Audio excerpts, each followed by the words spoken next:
ব্যবসা প্রতিষ্ঠানের দ্রব্যের উপর জাকাত দিতে হবে কি না, আপনার মুরিদ মুসলমান রুহি খাতুন। ব্যবসা প্রতিষ্ঠানের সম্পদ যদি অতিরিক্ত হয়, ফান্ডামেন্টাল শিক্ষা চিকিৎসা বাসস্থানের বাইরে যদি হয়, অতিরিক্ত টাকা যেটা, সেটার উপর জাকাত আসবে।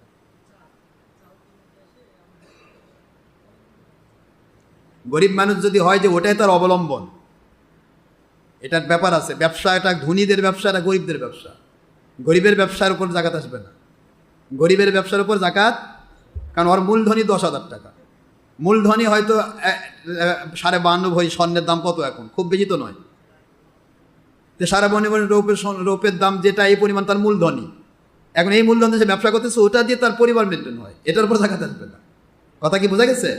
যেটা বড় ধরনের ব্যবসায়ী, যাদের টাকা পয়সার অভাব নেই, কোটি কোটি টাকা ব্যবসা করতেছে, টাকা ব্যবসার পরে আছে, অনেক গুদাম ভরা টাকা এগুলো সব পরে আছে, সে ফান্ডামেন্টালে সব বাইরে, এটা পুরা ব্যবসার টাকার উপর জাকাত আসবে। সুবহানাল্লাহ। কারণ সে তো এখানে পুরা টাকাই, সে এটা তো হচ্ছে তার অতিরিক্ত।